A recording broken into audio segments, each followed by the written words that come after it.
requerimento desta audiência de hoje e, em seguida, comunicando aos senhores deputados que ainda temos um requerimento a ser votado na deputada Josi Nunes, que já se encontra presente.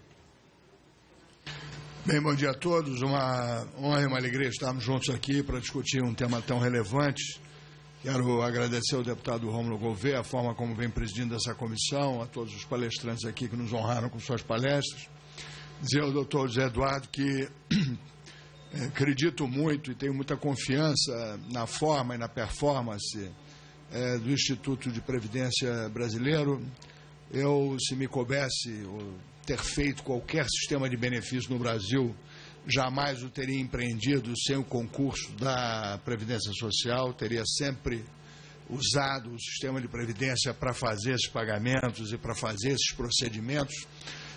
Realmente não entendo porque isso não foi feito assim anteriormente, em virtude que gastamos na última década 400 bilhões de reais de subsídios pagos por entidades que não têm o controle e os critérios que tem o sistema de previdência social brasileiro.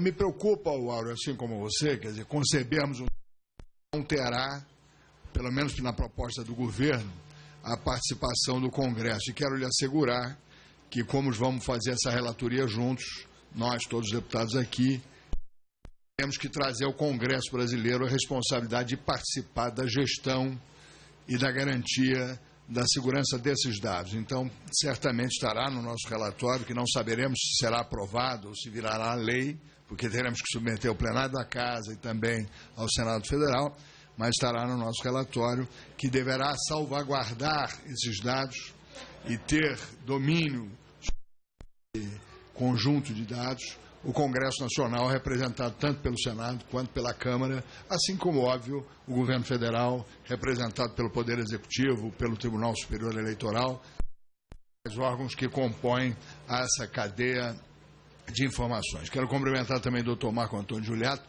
pelo excelente trabalho que tem feito. Eu acho que sem o concurso e sem o trabalho do CIRC, nós não poderíamos estar nesse estágio da discussão em que estamos.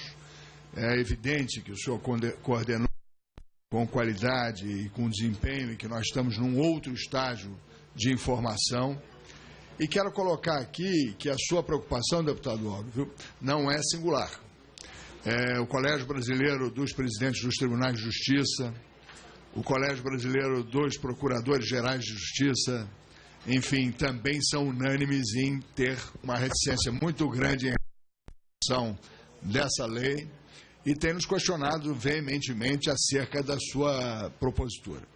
O que nós estamos tentando construir aqui, quer dizer, e aí eu queria uma arguição a todos que estão nessa mesa, e eu, se o presidente me permitir, é porque nós todos que estamos nessa sala temos um CPF no nosso bolso e, em geral, o sabemos de cor.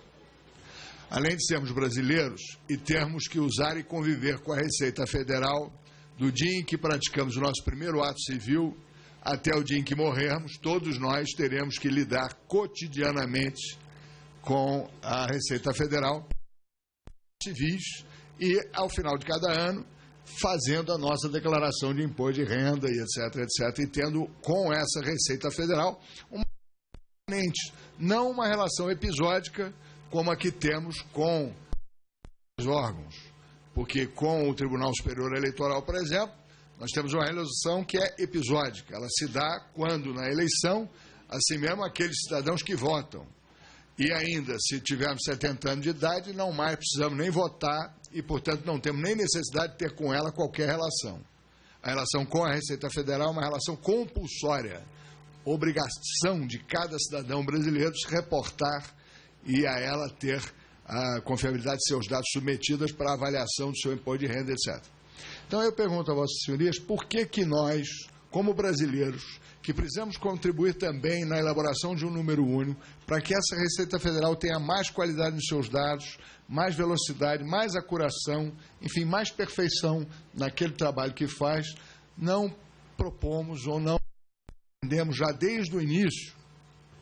E aí me causa absoluto espanto, porque a própria Receita Federal, quando consultada por essa casa, através dos nossos ofícios, ela não só se coloca apta, se coloca confortável, como se coloca capaz integralmente de exercer essa finalidade. E diz textualmente na sua carta de resposta que não só ela pode, como ela deve ceder o número único para o Brasil, porque ela entende que, no conjunto das suas atribuições, a acessão e a informação desse número lhe compete em função dessa relação que é permanente com o cidadão. Ela abre mão e não se diz capaz. Os dados, tanto biométricos, quanto biográficos, quanto fotográficos e etc., têm que ser recolhidos e geridos por outros órgãos, que a ela caberia tão somente a cessão desse número. Eu tenho ainda conversado cotidianamente com as empresas, com os setores do comércio, com toda a indústria brasileira. Todos esses já têm nos seus formulários, nas suas escolas, nas suas academias de balé, nas suas academias de judô, nas farmácias. Quando você vai à farmácia lá preencher o formulário de um remédio controlado, você bota o CPF. Outro dia eu tive o prazer de ir lá no Tribunal Superior Eleitoral, a gente pede o CPF. Quando eu fui falar com o ministro Gilmar Mendes, o porteiro do Tribunal Superior Eleitoral, do STF, desculpa, do Supremo Tribunal de Justiça, ele disse assim: o senhor precisa de CPF, não precisa de outro documento. Então é uma convenção brasileira, não precisa ensinar o porteiro do STF que ele precisa pedir outro documento. Ele já sabe qual é o documento que ele vai pedir e já sabe até pedir, porque ele já fez, ele fez para mim esse pedido, eu deixei lá, o meu CPF está lá. Então eu fico curioso por que nós estamos criando uma coisa nova, que não existe na indústria, que não existe no setor de serviços, que não existe em qualquer outro lugar, ao invés de aproveitarmos essa plataforma. Inclusive, não tem que chamar de outra coisa, tem que chamar de CPF, porque CPF é CPF, é o cadastro de pessoas físicas. Ele será somente agora aperfeiçoado, ele será somente agora melhorado, através do CIRC, através do concurso da Previdência Social, da Casa da Moeda, que fiquei muito feliz, viu, dona Lara, de senhora falar aí que não quer fazer uma Carteirobras, porque isso me dá um arrepio tremendo, porque falsificação e problema nós vamos ter sempre. Dólar é uma moeda razoavelmente segura e não há um dia só da vida de qualquer raiva de falsificação de dólar no mundo inteiro. Então não é que nós tenhamos uma Casa da Moeda extraordinária, porque temos, porque todo mundo reconhece a Casa da Moeda, os que faz, mas qualquer número que nós venhamos inventar, qualquer papel que nós venhamos a usar, qualquer tipo de carteira ou documento que nós possamos conceber, será sempre fraudável, será sempre possível de ser submetido a uma fraude. O que nós temos que conceber é alguma coisa que seja de senso prático, de uso comum, veloz, capaz de nos desburocratizar o Brasil, acelerar os nossos procedimentos e os nossos controles. E isso só se dará com muitos cruzamentos de dados permanentes. Isso daí é a importância do Dr. Marco Antônio. Realmente eu fico maravilhado com tudo que os senhores conseguiram conceber aí no CIRC.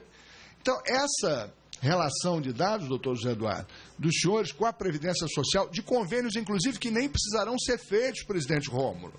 Os convênios já são existentes, os convênios, a Receita Federal, a Dataprev, o CIRC, o TSE, já são existentes, não precisa nem fazer o convênio, é só cada um usar dos convênios que já existem para trocar dados e informações e nós, sem assustar mais ninguém e sem submeter os cartórios a qualquer tipo de susto ou a sociedade brasileira com relação à privacidade e à sua capacidade de fazer dados, receber os seus recursos e trabalhar nas suas estruturas de dados, nós podemos utilizar toda essa plataforma que já está concebida no Brasil, toda essa indústria que já está trabalhando para somente cruzar esses dados e centralizá-los e certificá-los no Tribunal Eleitoral. Então, deputado Auro, eu acho que o que nós temos que fazer é primeiro trazer para o Congresso a responsabilidade de salvaguardar e gerir esses dados junto com o Poder Executivo e junto com os demais órgãos.